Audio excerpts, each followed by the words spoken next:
అందరికీ నమస్కారం.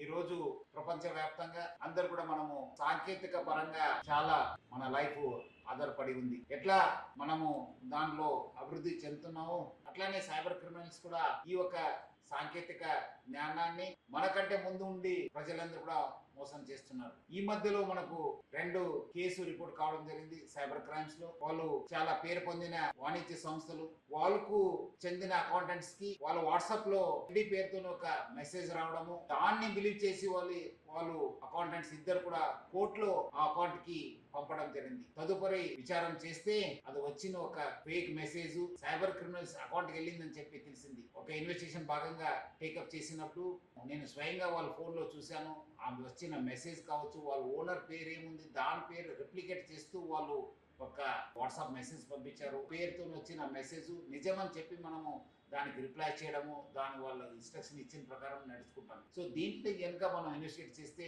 వీళ్ళందరూ కూడా ఇప్పుడు వాట్సాప్ కూడా వెబ్ కనెక్ట్ కావడము, కంప్యూటర్ ఏముంది అది కాంప్రమైజ్ కావడము, వాళ్ళ ఈమెయిల్స్ కావచ్చు, ఆ సిస్టమ్కు మాల్వేర్ పంపించి అక్కడ ఉన్న వాట్సాప్ డాటాను కూడా వాళ్ళు కాపీ చేసి అక్కడి నుంచి వాళ్ళకు మెసేజ్ పంపించి ఈ ద్వారా వాళ్ళు ప్రజలందరూ కూడా మోసం చేస్తున్నారు. మీ అకౌంటెంట్స్ మీరు ఏం చెప్తారో అదే వాళ్ళకు వేదవాక్యం అయిపోతుంది అని ఎట్లా లెఫ్ట్ రైట్ చూడరు. సో అట్లా వాళ్ళు అమౌంట్ పంపించి మోసం చేసే ఒక ప్రయత్నం జరుగుతుంది.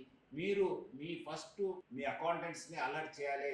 ఆల్ ఎండీస్ మీ సిఎఫ్ఓస్కి చెప్పాలి, లేదంటే మీ అకౌంటెంట్స్కి చెప్పాలి. మీ అకౌంట్స్ ఎవరు మెయింటైన్ చేస్తున్నారు వాళ్ళు చెప్పాలి. బ్యాంక్ అకౌంట్స్ ఎవరు మెయింటైన్ చేస్తున్నారు వాళ్ళకి చెప్పాలి. వాళ్ళకు మీరు నా దగ్గర నుంచి నా వాట్సాప్ అకౌంట్ నుంచి మీకు మెసేజ్ వస్తే నమ్మొద్దు, నాకు ఫోన్ చేసి అడగండి. ఇట్లా సార్ మీరు మెసేజ్ వచ్చింది మీ అకౌంట్ నుంచి వచ్చిందా ఇదని చెప్పి కన్ఫర్మ్ చేసి మీరు అమౌంట్ పంపించాలి. కానీ ఏదో వచ్చింది కదని చెప్పి ఆగమేఘ పైన అమౌంట్ పంపవద్దు.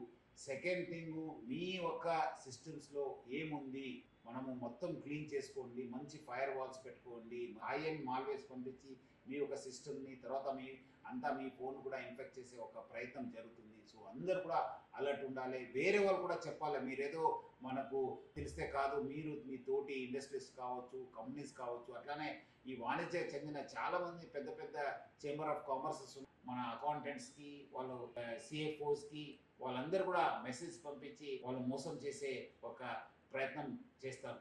అందరు కూడా అలర్ట్ ఉంటేనే మనం ఈ సైబర్ క్రైమ్ని ఆపొచ్చు. లేదంటే మళ్ళీ ఎక్కడో దగ్గర వీళ్ళు, ఎందుకంటే మనకంటే వేగంగా మూవ్ అవుతున్నారు. మీరందరూ కూడా చాలా సురక్షితంగా ఉంటారని చెప్పి నేను ఆశిస్తున్నాను. ఇదంతా మన హైదరాబాద్ని సురక్షిత చేయడానికి జాగ్రత్త హైదరాబాద్, సురక్షిత హైదరాబాద్ క్యాంపెయిన్ ఆధారంగా మీ అందరూ కూడా అలర్ట్ చేయడం జరుగుతుంది. మీ అందరూ కూడా అలర్ట్ ఉంటారు, మీ కుటుంబ సభ్యులు అలర్ట్ ఉంటారు, వేరే వాళ్ళు కూడా అలర్ట్ చేస్తారని చెప్పి ఆశిస్తూ సెలవు తీసుకున్నాను. Thank you. జై హింద్.